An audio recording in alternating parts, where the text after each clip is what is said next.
5, 4, 3, 2, 1.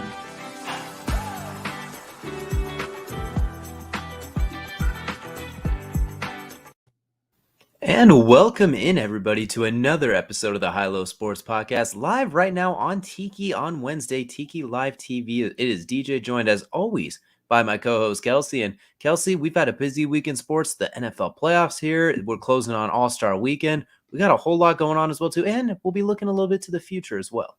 Yeah, man, it's a crazy time. Look, we continue to hear the refs again into the playoffs in some really funky ways.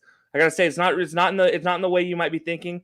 We're not talking about the Cowboys game because the Cowboys lost that by themselves. The refs didn't impact that one at all. Trust me, the refs probably would have preferred to not be involved in that one. But the year of the ref continued, and beyond that, as you mentioned, we are going to be looking forward today to the draft prospect. We're going to announce our top 10 of our big boards. And this year, we're doing a little different. Last year, we had a combined big board. This year, DJ and I are actually going to go. We're gonna try our hand a piece of putting out a big board and see how we do and see how this goes for sure. It'll be very interesting to see. Absolutely. I can't wait for that as well, too. Definitely want to keep tuned. That is arguably our favorite time of the season. Plus, we'll be talking a little fisticuffs later on as well, too, during Kelcey's favorite segment, Nose Crunch Time. But before we get there, Kelcey alluded to the NFL playoffs, so you know what? We're going to get right into it. Let's go ahead and get into the tip-off presented by Dr. Squatch. Smell like a man, feel like a champion. Click the link in our bio. Get all of your manly, cleanly needs. You can get pine tar, fresh falls, everything you need. They got it for you, deodorant, soap, whatever you need. So, Kelcey, we're talking NFL playoffs now. We had Super Wildcard Weekend kickoff. We had some good and some ugly. It felt like there was a couple good games, but weirdly a whole lot of blowouts. It almost felt like I was watching the college football playoff there in the first round.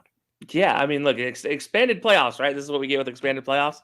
And it wasn't just the game on the field. There was some refereeing decisions that got involved, for better and for worse. You look at that Bengals fiasco of a touchdown with Joe Burrow throwing it out of bounds, the inadvertent whistle that happened during the play that they can't review the inadvertent whistle situation, which is, I thought they could for sure, but we were doing the call live and we had no idea what was going on. But then on top of that, there was blowout city. You call it. It's Philadelphia. Did they forget that they had a game that started 3 hours earlier?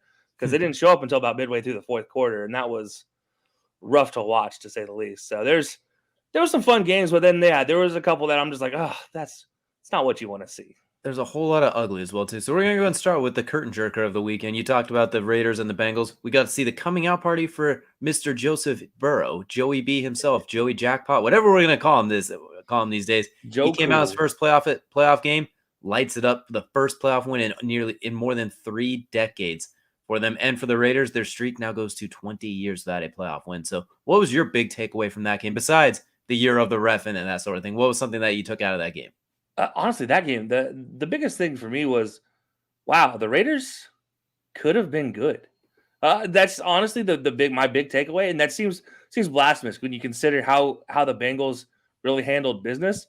But let's be completely fair to this one. Like, legitimately, the Raiders stood a really good chance of sending this one into overtime, and they should probably should have, to be fair.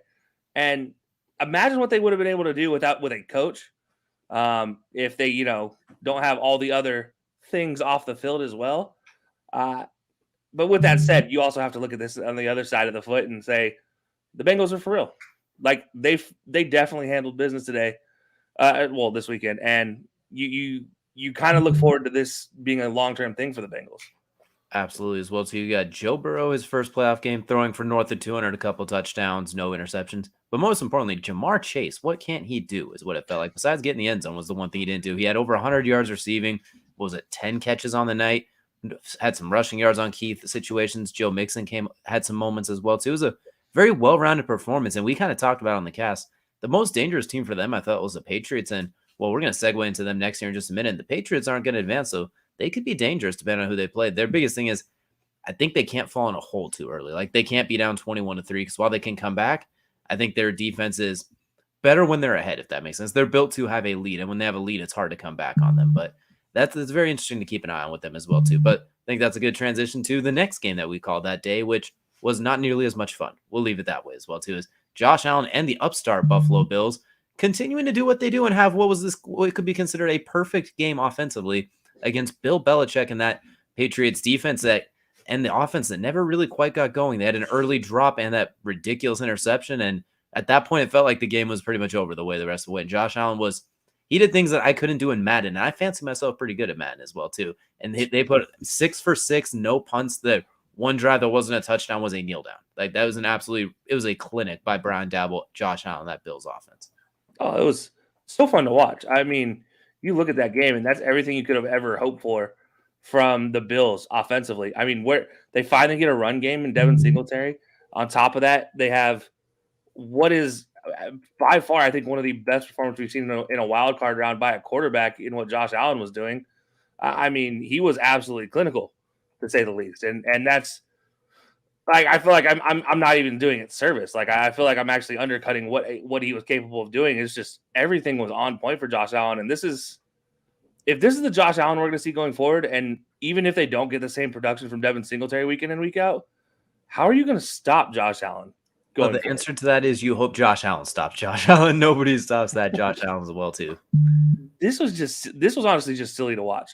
It was so much fun for people who weren't Patriots fans, but at the same time, it was like, man, one eye looking forward. Who's got the defense to slow down Josh Allen? But on top of that, who has the offense's firepower in the same team to fight with Josh Allen and this Bills team to try to stay ahead of him?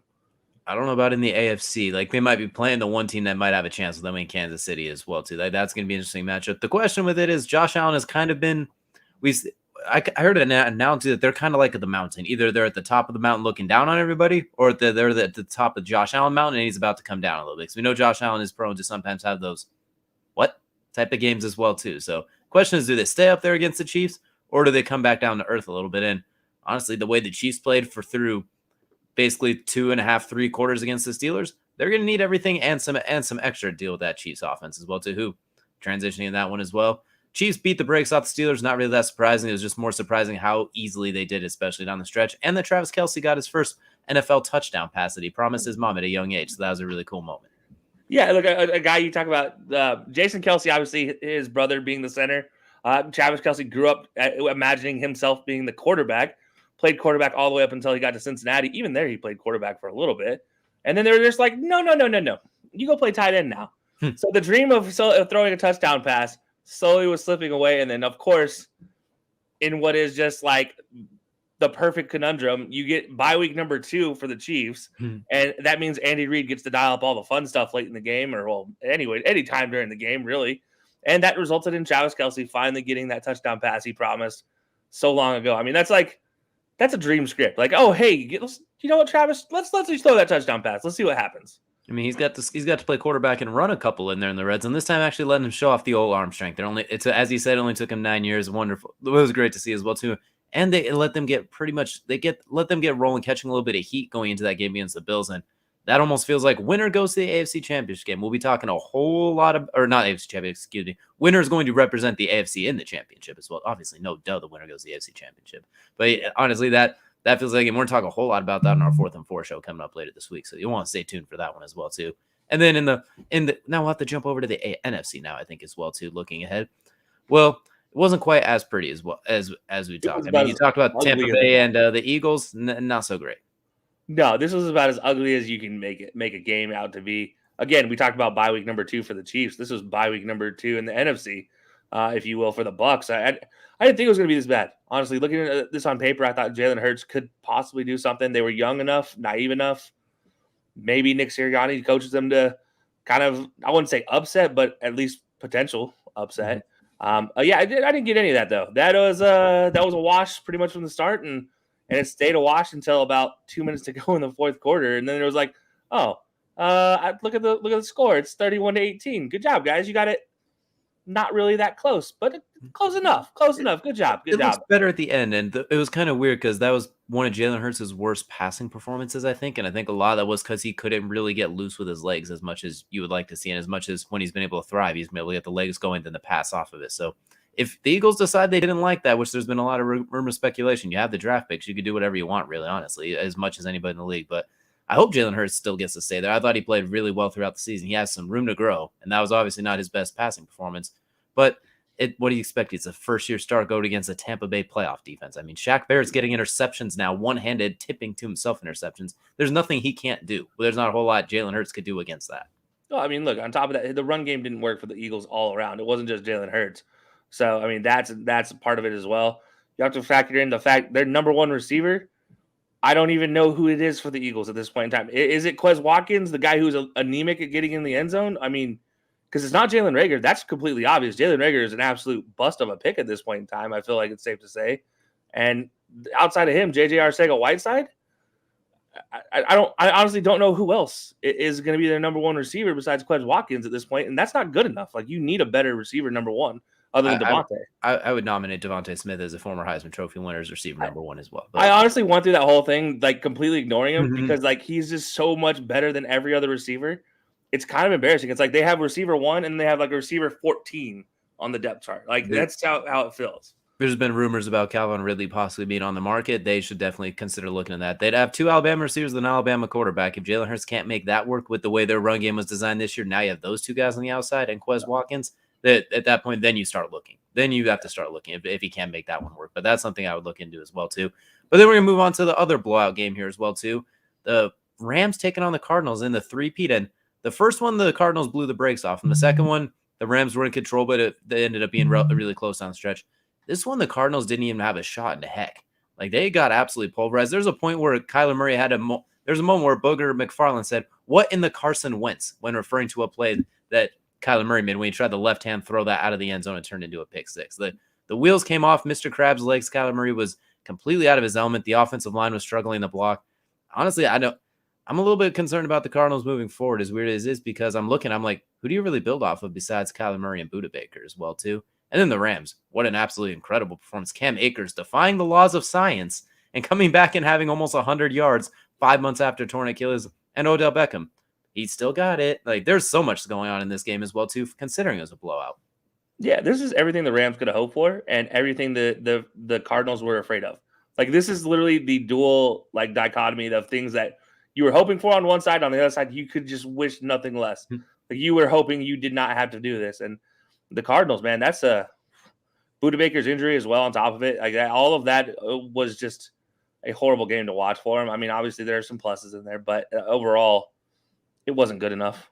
Like, I mean, you get in the playoffs, and it kind of just was a microcosm of their season. They kind of slowed back their way into the playoffs, kind of backed their way right out of the playoffs just as fast with that performance, and you kind of saw it coming, really written on the walls. Whereas the Cardinals, I mean, high flying, they got OBJ. It took a little bit to work itself out, and then once it did, that offense is wow. That defense, though. I'm not looking forward to facing that defense if I'm any other team in the NFC this year. Not at all. And that's going to be very fun that we see them in Tampa Bay matchup next week as well, too. A rematch they played earlier this year. The Rams got the better room in SoFi, I believe it was. And I think and this one will be in Tampa Bay. So that'll definitely be interesting to see as well, too. And the way that defense came to play against the Cardinals, if they get that defense again, that's a tough out for just about anyone. And Matthew Stafford was very careful with the ball for the most part as well, too. He's had some interception woes recently as well, too, but he seemed to be pretty much dialed in right there as well, too. So definitely looking forward to see what they have there. And then, of course, the final game that we'll be talking about for Wildcard Weekend, the Cowboys take on the 49ers. We talked about expected to be one of the best games. Really, really wasn't, honestly. The 49ers ran away early and then tried to lose the game, and the Cowboys did everything in their power not to win the game, as you alluded to earlier, to the point where even the starting quarterback at one point condoned fans for throwing stuff at officials before apologizing 2 days later. So that game was messy before, messy during, and messy after all the way around, which was kind of a shame because we were really looking forward to that one, so much so we called it on Colorcast. Look, well, okay, so first of all, let me just say there's a huge bright side in here, and that's the fact Debo Samuel is an absolute monster of a man. Calling for a play as he's running onto the field from Kyle Shanahan, they call the play for him on the handoff. He takes it to the house. He personally took it to the house. He escorted himself to the house. Like, that was a play made and created by him. There was not good enough blocking. There was great pursuit, and he just didn't care. And he just did his own thing and took it to the house. And that's number one on my list of, like, oh, wow, that happened. Like, that actually happened in a real-life NFL game. He made grown men look like fools. But on top of that, look, the Cowboys, you could have told me Doug Peterson was coaching that team and trying not to let the Giants get in the playoffs, and I would have believed you. I would have thought that was for sure how this game was being coached because there were some really dumb decisions. And if there's anybody to blame in this, it is 100% the coaching staff and their decision-making. that's where the blame lies, along with, I don't know, 15 penalties. That's just insane. You can't do that. That was just accepted penalties too. We're not even including the ones that got turned down. Like, we're not including the three penalties on one play that they declined 3 of them, or all 2 of them out of the 3. That's just stupid. It's an absolute mess. And you hit the nail on the head. The other thing I was going to add on before we end the segment too is Debo Samuel. What a freak of nature, as you mentioned too. And honestly, what's crazy to think about is imagine if he was a full-time running back. How many guys would you even rank ahead of him? Maybe 5, if that. Man, I don't know. He's what Chris McCaffrey was supposed to be out of the backfield. What we've seen out of Christian out of the backfield when he's healthy. What we've seen out of Alvin Kamara out of the backfield when he's healthy. But then on top of that, it's 230 pounds. Yeah, he runs. I mean, you talk about Mr. Crab's leg. The dude's like Mr. Crab's legs on steroids. He just shuffles his way through everything, and then he's literally the lobster's arms just on his legs. Yeah, it's crazy to watch. I mean, honestly, it's interesting because he's not. You can tell he's not a fluid runner in traffic, but yet you watch him run through traffic, and it's like nobody's touching him. It just doesn't make sense. It's a lot like watching Le'Veon Bell just kind of hop step his way through, except for Debo Samuel's doing it at full speed. He's an absolute maniac as well too. We'd agree with that one. And honestly, that's what a treat for the 49ers as well too. You have a potential top 10 running back and an all-pro receiver all bundled up in the one. Well, you have George Kittle, who you could do the same thing with a tight end / fullback situation. So definitely curious to see how Green Bay. I wonder if they're sitting back like, damn, couldn't we have played literally anybody else? I think they're like, we'd rather play. I don't even think the 49ers. I think that was one of the teams they really did not want to play, honestly. Aaron Rodgers will go in there. He'll be fine. I mean, they played earlier this year, and with, 37 seconds, Aaron Rodgers marched him down the field down by 1 to kick a game-winning field goal. So, I mean, not saying he's worried, but they looked as like, well, this could have been easier, I guess, but here we go. So that's a fun matchup to look forward to as well. We'll definitely definitely keeping our eyes on that one coming up. Oh, without a doubt. There's going to be a whole lot of fun going forward in the next round of the playoffs. Absolutely. Definitely keep track of our social media to see which games we'll be doing on Colorcast as well, too. But that's going to do it for the tip-off. So that's going to take us into our next segment, also known as the main event, presented by aforementioned Colorcast as well, too. The leading entertainment and audio sports entertainment, everything you need, play-by-play, hot takes, whatever you want. They got a little something for you, including some hot takes for some well-known names as well, too. So definitely go check them out if you haven't already. You'll catch us on there as well, too. If you're listening in now, I presume you don't hate us that much. So go and check us out on there as well, too. But we decided to do something new, different for the main event here. We normally like to rank some highs and lows, different things like that. Maybe if you have an interview subject. Today, we're getting extra greedy. We're getting real ranky on this one. We talked about the NFL draft coming up as well, too. So we decided to get a January jumpstart before, the national championship game ended less than 100 hours ago. And we're not even through the NFL playoffs yet. So we're going to go ahead and look at the top 10 prospects as well, too. And Kelcey, we're going to go back and forth here. We're going to look at our top 10 January prospects as well, too. And would you like to go first, or how do you want to start this off? I'm going to let you go first. I'm going to let you, you've been leading us so valiantly. I'm going to let you take, because you had such a great list last year. I got to let the kind of king of the castle take the first swing, if you will. All right, that is fair. I cannot be argued when I'm called the king of the castle. Can't go against that. So I'm going to start at number 10 and work my way up. We're going to look at linebacker out of Utah, Devin Lloyd. An absolutely sensational do-it-all linebacker in coverage, rushing the passer, rangy, sideline to sideline. He can literally do it all. Like, he can cover a whole lot of ground, and I think he's a guy that I have him at 10 now. He could easily end up going higher as well, too. I don't see him going a whole lot lower. Measurables, I can't see him not testing well when we do when we see the combines, the pro days, all that sort of thing. I really can't see him testing bad. My comp for him would be a Fred Warner type, honestly. He could do just about everything, and in coverage, he is special. Not just zone coverage like reading the eyes. He can guard tight ends as well. So look for him to be another Utah Ute defender who comes in the NFL and makes a bit of an impact, going back to guys like Jalen Johnson, Julian Blackmon in recent years as well, too. So I'm definitely high on Devin Lloyd. He's my number 10 guy. Jerking the curtain for the top 10. I like it. I love Devin Lloyd. I do like the comparison to Fred Warner. I do worry he's not going to be as far sideline to sideline as we see with Fred Warner. Sometimes a little bit shallow in coverage. So that's going to be something just he learns over time. But I definitely see that kind of combination. Maybe you slide even a little bit Devante David at some aspects in the way he plays as well. I love Devin Lloyd from just his sheer aspect of what he's able to do just every down. I mean, he is an every down linebacker. He's going to be on the field 24/7.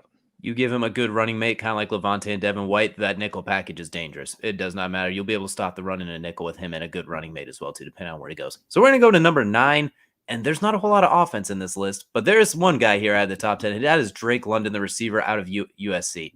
6'5", 214, 15 pounds. In this season, had north of 1,100 yards with absolute mess at quarterback play. He had, I think, 90 catches as well, too, double-digit touchdowns. Ball skills, top-notch, doesn't get much better than that. As surprisingly fluid for a big guy as well, too. Moves up and down the field. He's versatile all over the place. I didn't really think of a comp for him right now, honestly, but I look at a guy, he could be similar to a Vincent Jackson type as well, too. A big body guy that you could just kind of put it up in his vicinity, but I think he's a little bit better of a route runner as well, too. So I like Drake London a lot, and I think I'm worried he's going to run a slow 40-yard dash, and people are going to sleep on him for that because they always do every single year. But look for him to, whoever gets him, to be like, oh, okay, kind of like what we saw when the Vikings got Justin Jefferson. Everyone slept on him. Well, look at who's sleeping now, and I think Drake London has that type of potential. Yeah, look, as far as on the field goes, I absolutely love everything he brings. And the reason why I mentioned that is because my comp for him is Brandon Marshall.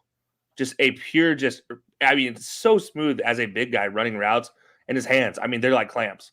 Just clamp down on the football at any point in time. I was going through pictures I could add right here to this little bottom line here, and half of them are him making one-handed catches, and it wasn't good enough, to be able to put it in here and like do it justice. So I was like, we're gonna go with this one. But it was. Look, the man is an athletic freak for being as big as he is for a receiver. So it'll be interesting to see, and if he does run a slow 40. Honestly, give him a chance and watch him make plays for you anyways. It's not going to be a Kelvin Benjamin type of aspect down the road. This is a dude that is legitimately made to be a receiver in the NFL. And you mentioned Brandon Marshall. He could put on a little bit of weight with that NFL supplement and diet program and sort of thing too. Look out, everybody else. Like, just imagine him dunking on people with a little bit of size to him as well. My goodness. But that's going to move us up to number 8. And surprise, surprise, we got ourselves another receiver. And this is one that a lot of people like, but not as many people that do draft stuff are high. And I'm looking at Chris Olave, the receiver out of Ohio State. Ohio State fans and basically all Ohio-related people, they swear by him because they've seen what he can do. But it seems like the mock draft experts, quote-unquote, and people like us that just like to do it, aren't as high on him. But I look at him, incredible route runner, smooth in and out of the breaks, electrically fast. He didn't have the best season. He had less than 1,000 yards, but still had 13 touchdowns, considering he was splitting time with 2 future first-round picks and a first-year starting quarterback and a freshman Heisman Trophy candidate running back. And they had to basically be on the field 1,000% of the time because that defense, oh, darn, Chris Olave only had 950 yards in his third season after piecing it up with Justin Fields the last 2 years. And honestly, I still remember that huge post that Justin Fields hit him on against Clemson, that deep post in that second game.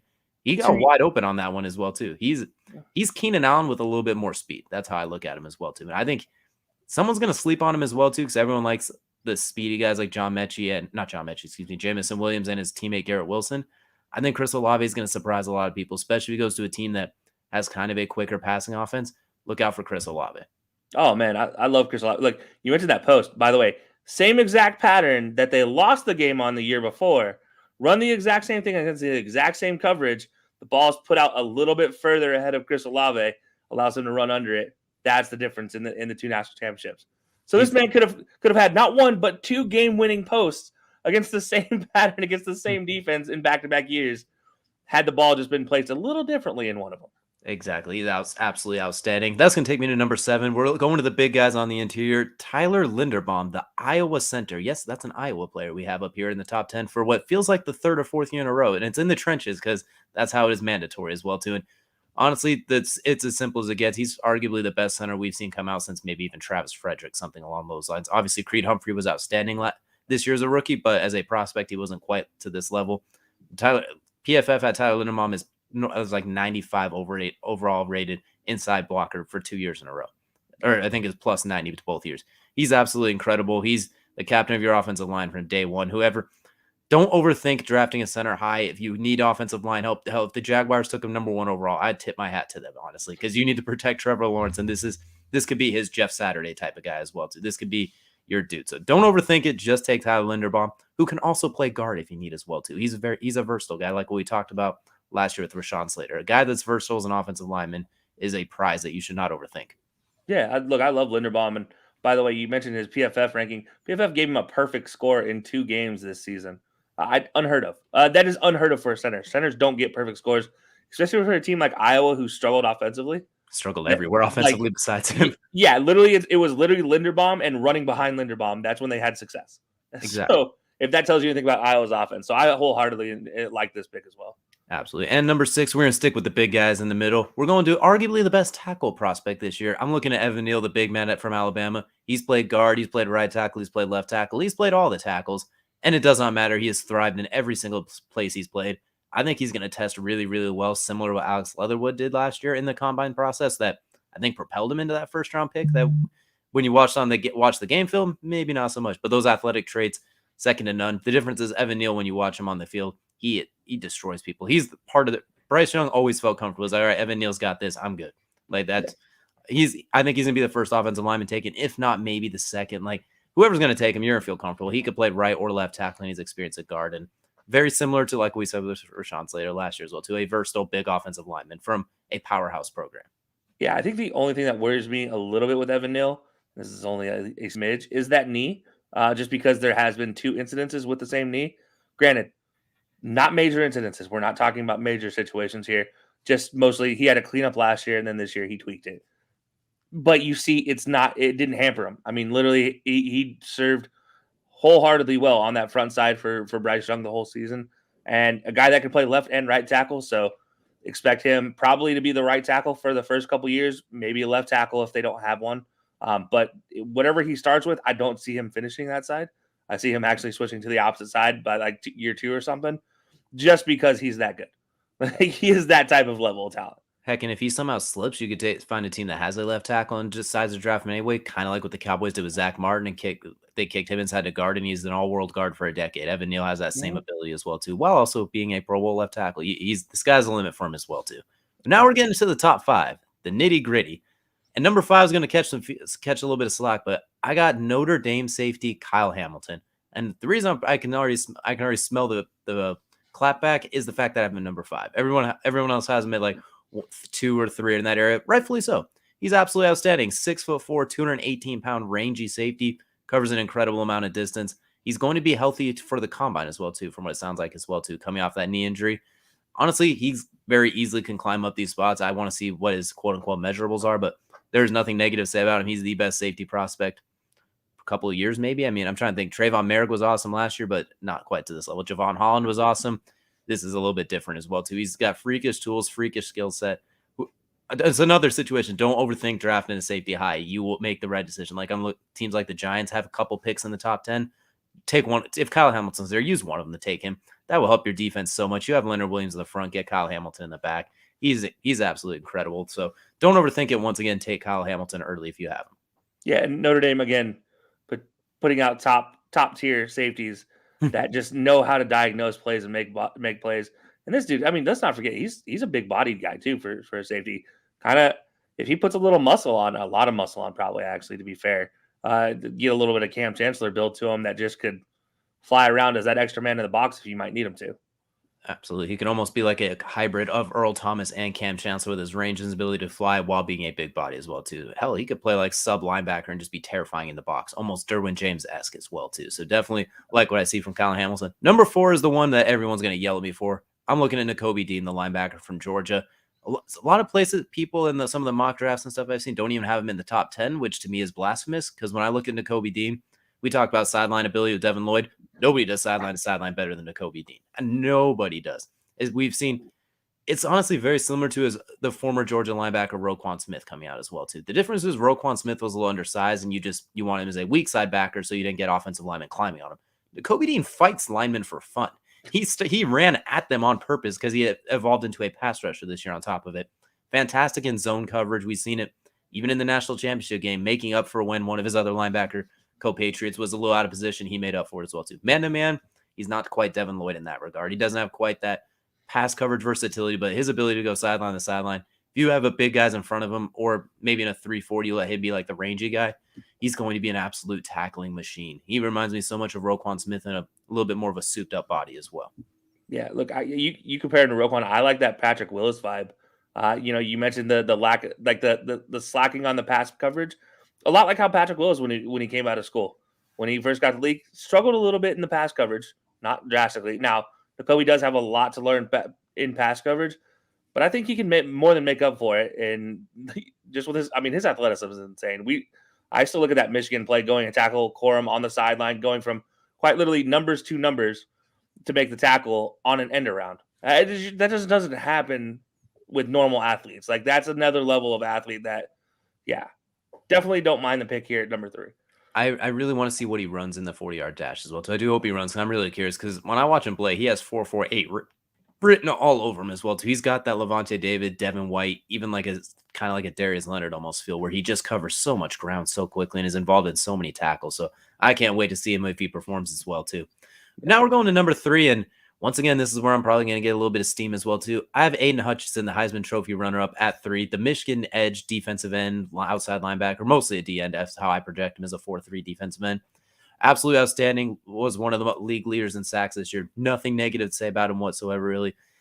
Against the run, he's effective when he could just kind of crash in, if that makes sense. But I think getting off blocks, he's very Joey Bosa-esque. Not Nick Bosa. Nick Bosa terrorizes people. Joey Bosa-esque is how I look at him as well, too. Incredibly effective. Nothing negative to say as well, too.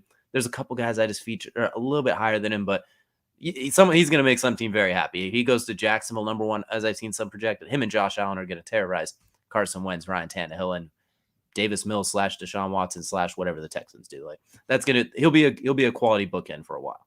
Yeah. Oh, look, he's kind of going to be the guy that's going to be the gift of the draft, I think, for somebody. But I personally don't have him highly ranked, and that's just, again, the knee injury worries me because that was major knee repair to come back for this year, and you saw him kind of fade in and out of games, and that worries me a little bit. It makes me think of more Jadeveon Clowney than anything else. It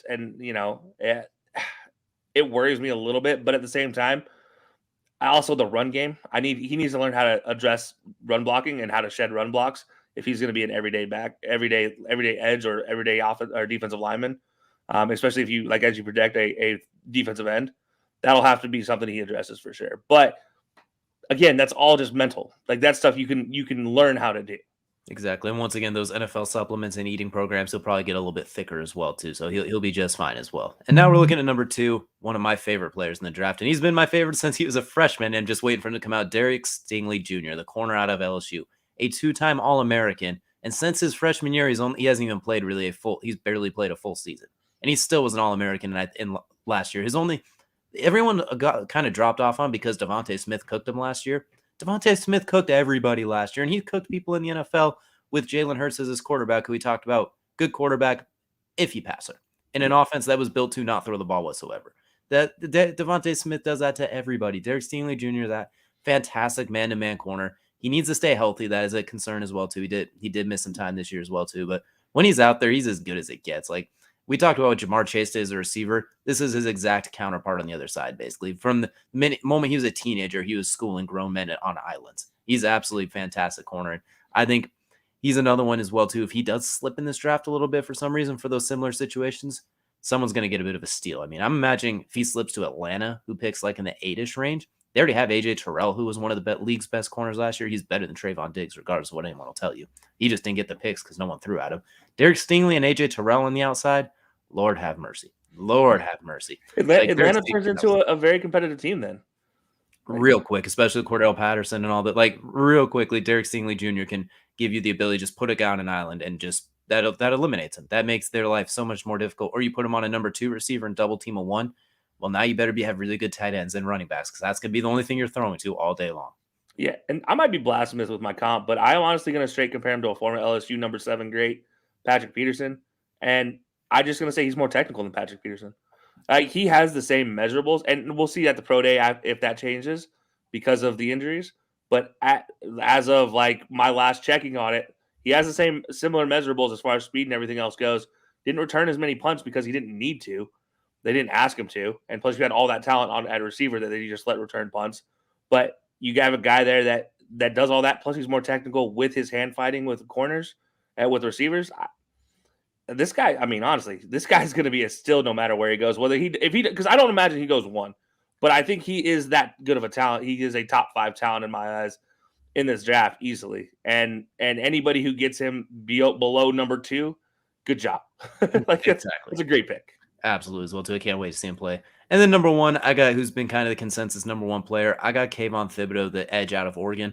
A lot of the same thing as Aiden Hutchinson. He's I think he's more athletic. I think he can play stand-up edge a little bit better as well, too. He can play in space. He's more comfortable as he's a 3-4 outside linebacker that can also play a little defensive end as well too. He's a good mixed hybrid, almost in a TJ Watt-esque sense, where you prefer him rushing the passer, but in a situation he can get up, put his hands in the passing lane, something like that. And he's another guy. He was really good at Oregon. I think he's going to be better at the next level. I feel like worst case scenario with him, you're getting Jadeveon Clowney, who is really, really good. Like, that is a really, really good player. Jadeveon Clowney's biggest fault was being drafted ahead of Khalil Mack. Like, sorry, you were being compared to that freak of nature. There's not a whole lot you could do there. So I like Kvon Thibodeau is still the number one, but there's some room there. If he doesn't go number one, I understand that. But I think he's so versatile and he has a really high floor as well too.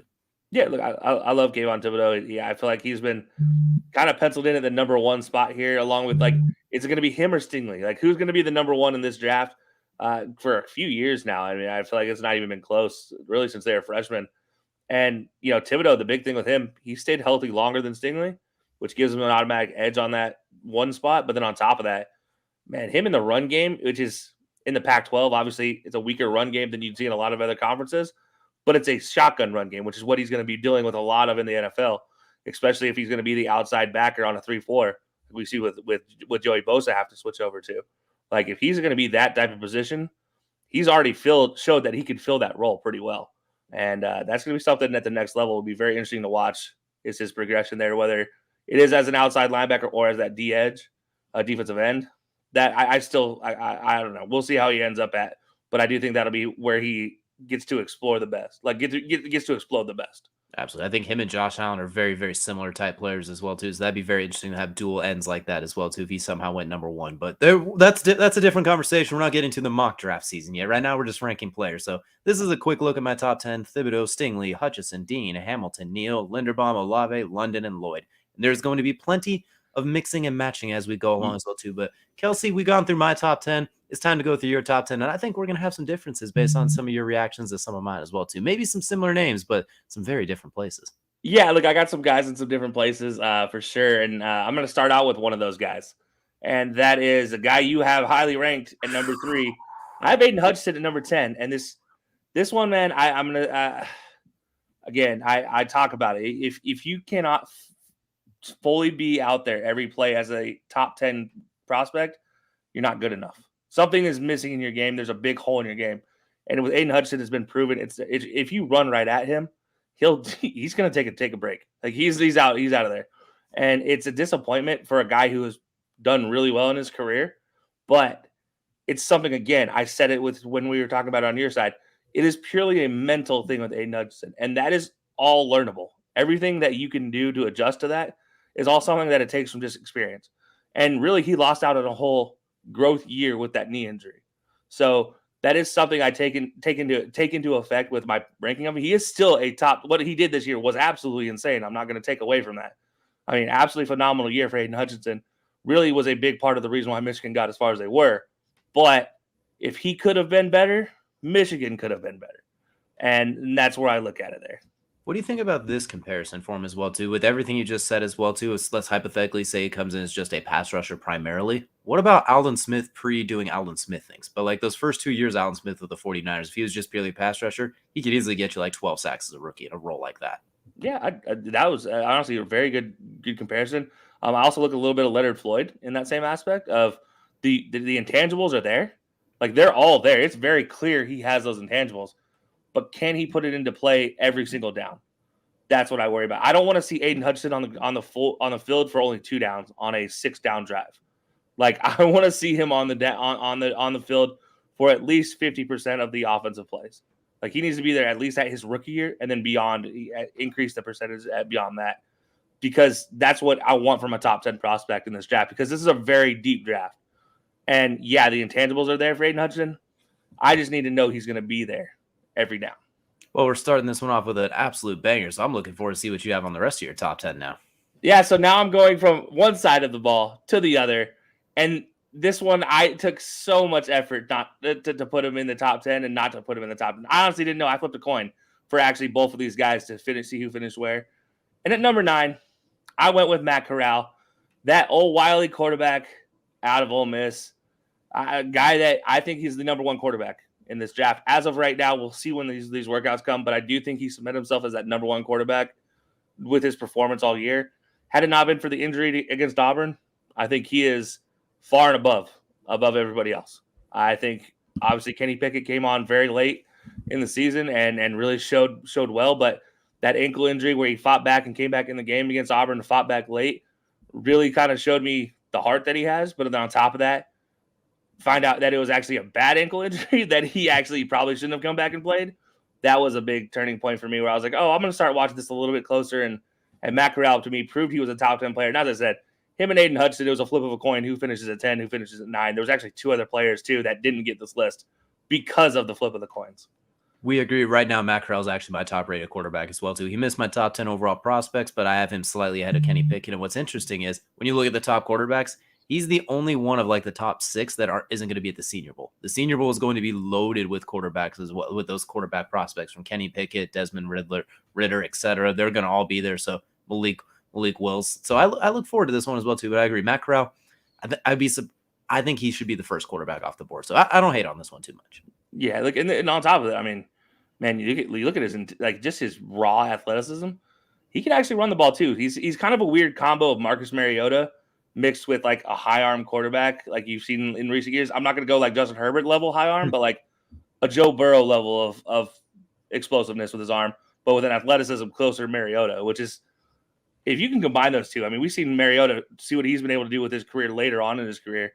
Combine that with a Joe Burrow arm, you might have something special there. He's what happens when you put Jameis Winston and Marcus Mariota from that draft and just mush them together. Exactly. That works. Yeah, I like that actually a lot. So going to number 7 for me, I actually have Chris Olave. Oh, sorry. Whoop, I went ahead. Number 8, my bad. I skipped a man who probably is going to get skipped by a lot of people as well. And it's unfortunate because as an offensive lineman, I love this guy.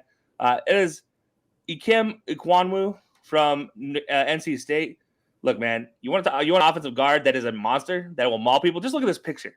This is the only picture I found that he had a clean jersey. By the way, it came from the first snap of the game. Absolutely, just led every single drive for NC State was led by him. You need 5 yards, follow Okongwu. It was that simple for him. He led the nation's top leading rush attack from NC State all season long. It was just get behind this guy. Similar Quentin Nelson-esque as far as just mauling people. Not the same insanity that Quentin Nelson was. Like if we're ranking him, this is like Quentin Nelson here, Okongwu here. But still, there's a whole lot of levels to get down to an average guard. Like this guy has the abilities, has the athleticism to be a top-tier guard. Honestly, I don't see him being far behind guys like Garrett Bowles and things, and those type of really good all-pros that we've seen. Not the Zach Martins, not the Quentin Nelsons, but somewhere just below that to start out his career.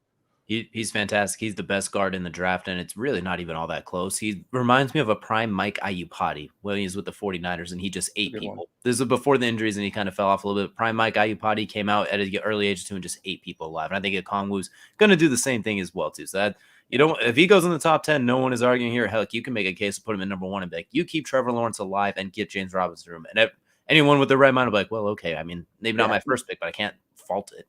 And obviously, you see there, I have him marked as an offensive guard. He did play both tackle and guard this season and throughout his career. So he is capable, much like Rashawn Slater. We talk about that combination.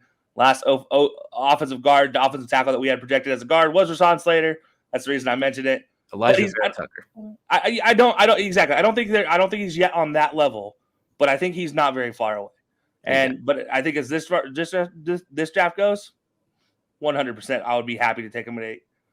But that'll take me to number 7. As I let the cat out of the bag earlier, it's Chris Olave. Honestly, I couldn't have much more to say than what you were talking about with Chris Olave.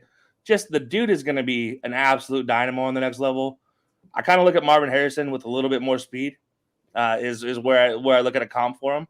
And yeah, honestly, it's good luck keeping up with this guy. He just gets open. This might be a better receiver class than even the last 2 years when you consider depth and everything as well, too. Maybe not as top heavy as last year's, but I think even deeper. Don't overthink it. This is that dude. Just don't overthink it if you need a receiver. He's right there for the taking. If he slips like 13 and someone like the Browns who could use the receivers right there, they will sprint up with that card so fast that even Derek Steenley Jr. won't be able to keep them away from the podium. No, yeah. Like there's the thing about Olave. He has been number 1 for me in this receiver class for a while, but everything he did this year with the revolving door at quarterback early on in the season. And then all of a sudden it was just like, okay, no, we're going to give this to this our man. But then, oh, by the way, we're going to throw the ball to Garrett Wilson a bunch. And by the way, we're also going to throw to Njigba a bunch. But Chris Olave, you can still get your 950 some odd all-purpose or yards and see that'll be good enough for you, right? Like, yeah, sure, I'm good with that. Especially when he's the focal point. Like everyone is looking at him first coming into the season because they know he's that dude. He would have been arguably a first-round pick last year as well too. He's sensational. No argument. I loved Chris Olave. Whoever gets him, good job not overthinking it. Yeah, and so that's going to take me to number 6. And this one, like you, I didn't have Kyle Hamilton ranked as high, but that's who my number 6 pick is. I have Kyle Hamilton there. The injuries worry me. The thinner body worries me with Kyle Hamilton.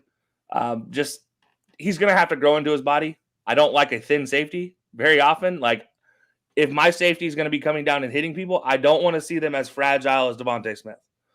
Granted, with that said, great job. He has a great head for the game. I mean that in the best ways. Like, he can read and react and diagnose plays with the best of them in the game currently. So I do think he has all the intangibles, the mental game to it. Just physically, he needs to grow into the spot. I think if he runs a good 40-yard dash to the Combiners Pro Day, like we're talking like a 4.45, like a sub 4.5, he might even climb this list a little bit as well too. I think he's not going to go too much he can't go much farther down. He's too good for that, but he does have some room to go up. And honestly, it's the same thing as well too. Don't overthink it. He's a safety and he's the best player there. If you're picking at like 8 or 9 and he's still there, just take him. Don't overthink it.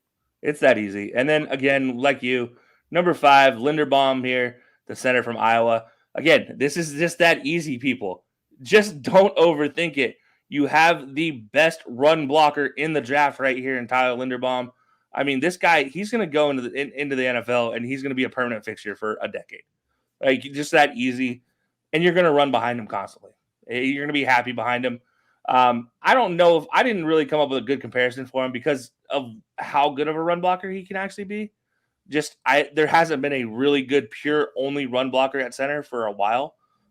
Just as you mentioned, since Travis Frederick, and I didn't want to do that to Travis Frederick. Obviously, I don't want to tamper the memory of Travis Frederick right now, but that's probably the closest comparison I have. He's the best run blocker in the draft and a really capable pass blocker on top of it. We'll have to see more in like those shotgun and more new age passing offenses as well. Iowa does not run anything passing related whatsoever that can be considered 21st century. So we'll have to see on that, but I have no doubt about it, as you mentioned everything you said. Honestly, I would be if the Jaguars decide to go weird and take him number 1 overall to be Trevor Lawrence's main guy on the line, helping you with the calls and all that sort of thing. I wouldn't hate it. It'd be weird to see a center go number 1 overall. It'd be questionable, but it would not be the worst thing they have ever done. And even honestly, in the last 365 days. Yeah, no, not at all. I like the idea of him possibly going somewhere fun like that with a young quarterback, but we'll see. I have a better pick for Jacksonville coming up here in a couple picks, but we'll get to that one in just a minute. At number 4, though, it's that man, the myth, the legend, the Kobe Dean. We talked about it. His athleticism, his pass rushing skills this year, is just all over the place. Everything he does is freakish. Like I said, I'm going to keep my comparison with Patrick Willis to him just because of how he flies sideline to sideline. It astounds me. I mean, I thought I knew how athletic he was, and then I watched him chase Blake Corum across the field, and I'm just like, that's not normal. You don't do that. Like, it's insane to watch, and that was the moment where I was like, okay, this dude's different. He's absolutely sensational. We've rang his bell plenty of times as well too. We can have an entire episode singing his superlatives. Absolutely. So now this is where I get to a little bit different than you, DJ, in the top 3. I actually have Derek Steenley Jr. at number 3. And the only reason why, this went back to the injury situation, but I also think that the guys ahead of him, with the extra years played, are a little bit more promising prospects right now. Derek Steenley Jr. is a can't-miss prospect in my eyes, though. I'll just say that way. I'm not very nice with corners normally because, well, I've been burned by too many in the past. But Derek Stingley in a draft with – actually, there's quite a few corners in this draft that are very, very good. And he is just so far and ahead of every single one of them. It's not even fair. And he hasn't played for a year. If he plays, he balls. That's pretty much all it is. If he can play, he'll ball out.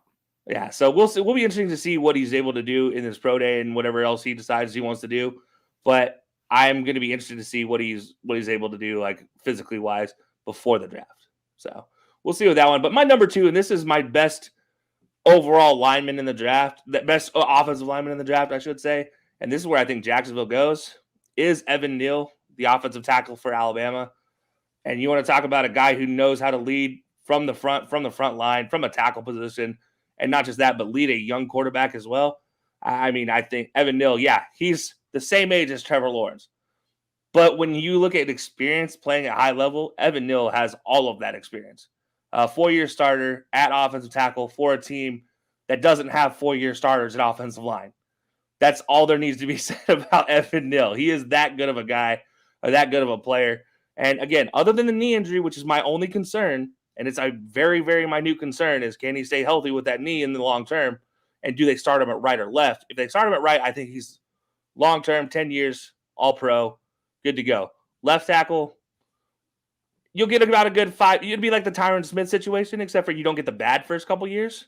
You get the good middle years, like 6-7 years of greatness. And then you get a couple bad years on the back end before you switch them to the right side.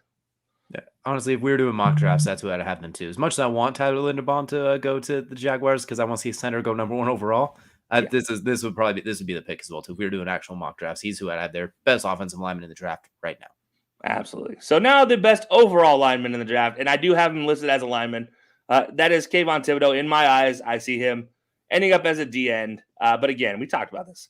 Will it be Steenley? Will it be Thibodeau? It's been kind of written on the wall for a long time here that it's going to be one of them. And in my eyes, I look at Thibodeau as just that guy. I don't like the words he said leading up to the draft, talking about, dissing up on the SEC the way he is. But I understand what he's saying.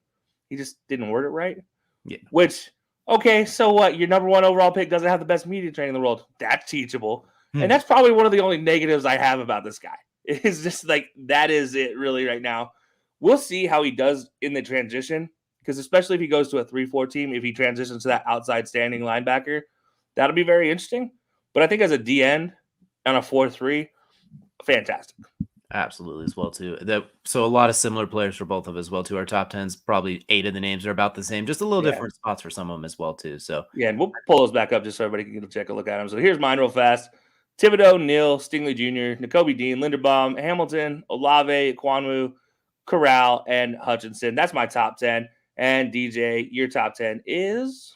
We got Thibodeau, Steenley Jr., Hutchinson, Dean, Hamilton, Neal, Linderbaum, Olave, London, and Lloyd. And we talked about it as well too. This isn't set in stone. This is January before we haven't even officially started the offseason yet. So there's gonna be a lot of movement. So Kelcey, since we have a couple minutes real quick, I'll go ahead and ask you, who's one guy in this top 10 that you could see sliding out of the top 10, and who's one guy you could see maybe sliding himself in depending on how his draft process goes? So I actually look at your list as my first 2 guys that I want to put in this list. And that's because one of them was one of the guys that lost out on coin flip, and that's Devin Lloyd. I think Devin Lloyd absolutely has his opportunity to work his way into this list. I think receiver-wise, there's not a lot of guys that can work their way out. Olave, especially from my list, I don't think he works his way out. Drake London, I don't think he works his way out because Jameson is injured. I think also because Mechie's injured, that's going to have a lot of effect in there. I think guys like Kyle Hamilton will have the most likely chance, though, of backing his way down this list, in my eyes. I look at he's my most likely to back out, and then my most likely to move in would be Devin Lloyd. And then maybe it's a very outside shot, and this is just wishful thinking, Roger McCreary, the corner from Auburn. He has been building up a lot of steam, especially after he proved how good he can be as a corner, shutting down Jameson Williams, shutting down John Mechie during the Iron Bowl. So we'll see, but he's going to have some great offseason workouts. That Senior Bowl is going to have to be absolutely fantastic for him as well. And then also look at maybe Leal from Texas A&M working his way in there. Absolutely as well too. When I look at mine, I think Tyler Linderbaum is fantastic because he is the question about those pass blockers. I can see him dropping, and he is a center. He could play guard, but those positions very rarely go that high as well too. I can also see Drake London slipping out of the top 10 as wonderfully as if he runs like a 4.6 40. People are going to overthink that. I mean, Keenan Allen ran a 4.6 40, and he wasn't 6'5", so they'll overrate it, and he'll drop a little bit as well too. But some guys that I think could slide into that spot as well too. There's a lot of really good ones as well too, and kind of just going to take a guy off your list. Kongwu is a guy I could see going up there as well too. I can see him sliding himself right back in there. But it's the surprise sleeper pick for me as well too. And I think he's going to pick up a lot of steam, and someone's going to draft him highly. Treylon Burks, the receiver out of Arkansas. 6'3", 230 pounds, expected to run a 4.3. Considering what Debo Samuel is doing right now, and they have a very similar build, yeah, I could see it. I could see somebody looking at that back. That is our Debo Samuel. I could see him creeping his way into the top 10 really easily. I don't hate that at all. My only worry I have with Treylon Burks is watching him play this year. He was not Debo Samuel. Watching Debo Samuel play in college, you could tell he had some of that get up and go in him. Burks, it feels like he's stuck in second gear at all times.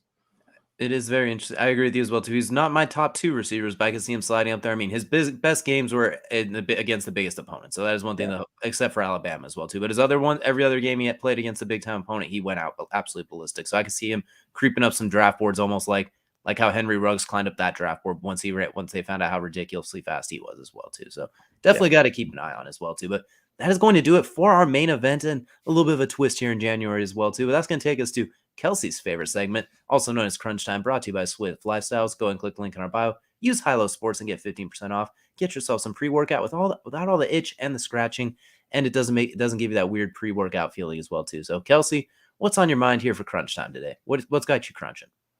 The Dallas Cowboys blaming the referees. We'll just get this out of the way. I already alluded to it earlier. If you are blaming the referees in a game in which you have 15 accepted penalties for almost 200 yards and a play that you get a 4th down conversion and then keep your punting unit on the field, then you have to take a timeout because you don't get them off the field, and you still want to blame the referees, stop. Just stop it. Like, talk about self-inflicted wounds. The Dallas Cowboys are a walking self-infliction at this point in time. I hate being a Cowboys fan so much. And if you listen to us doing the Kelcast conversation, you could hear the moment in which my soul left my body on that 4th down conversion in which they just gave up. I mean, Mike McCarthy must have sold his house on the under on this point in time and having the Niners advance. That's my only consideration. He must have been a Super Bowl picks from preseason before he got hired with the Cowboys. I don't know. But if you look at this game and you think the problem was the referees, we have a long conversation that needs to be had. And it involves you watching actual football for once. Because obviously you haven't ever watched football if you think the referees are to blame in this game. That's all that I'm going to say about this one, because I could go on for hours. We could have an entire mini series on this one as well, too, and it'll turn into a full documentary as well. And on top of it, last play of the game, the referee has to touch the ball before you can snap it. So maybe you guys shouldn't have made a wall in front of the ball as well, too. Maybe left him a gap to touch the ball so he didn't have to try and shrug it. Door. Or just hand the ball to him, not leave the ball on the ground and throw it to your center as well, too. I mean, the simple things like that. There's a reason that after receivers catch it, they run it to the official at that hash mark.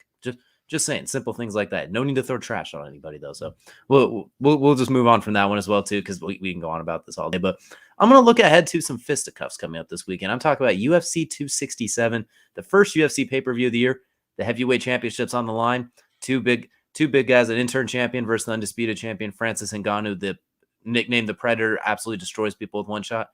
Ciryl Gane, wonderful, probably the best footwork of a heavyweight I've ever seen, and he's top 100 ranked in FIFA on top of that as well, too. He could do a little bit of everything. Probably the best striker in the division, best footwork. Question is, can he avoid that nuclear warhead of a right hand of Francis Ngannou? That's the one where you are on the edge of your seat, puckered up, and you're just sitting the whole time like, oh my goodness, oh my goodness, oh my goodness, literally the entire fight, because it can explode at any moment. And then the 125-pound title as the co-main event, the third time these two have matched up, Davidson Figueiredo versus Brandon, the baby-faced assassin, Moreno. Yes, that is his nickname as well, too, and it is true to his face. He does have a baby face, and he has a whole Lego collection, so it could be the Lego-faced assassin. They had a fight of the year their very first time on 11 days' notice. Their rematch, Brandon Moreno absolutely ran right through him. Look for this one to be a very highly competitive fight as well, too. I can't wait for both those. It's going to be a fantastic card, and those two off the top, they did a good job starting off. And if you do like to listen to those fights, but you don't really like to pay for them, check out our Colorcast as well, too, because I'm sure our favorite unofficial statistician, Live with Dave, will be live on the call as well, too. We'll definitely be tuning in and keeping an eye out for that as well, too. So there's a lot of fun to look forward to in the UFC this weekend. Yeah, so we cannot wait for that. And by the way, we might have to get Moreno on to discuss the what's the best Lego to have, whether it's the Death Star or the Millennium Falcon. We might have to have that discussion with him. Oh, or Cloud City. Like, there are options out there as well, too. Yeah. Like, there's a whole lot to talk about. But that is going to do it for this episode of High Low Sports Podcast on Tiki Live, or if you're listening us to the audio version the next day as well, too. We appreciate you joining us, and we will see you guys again next week.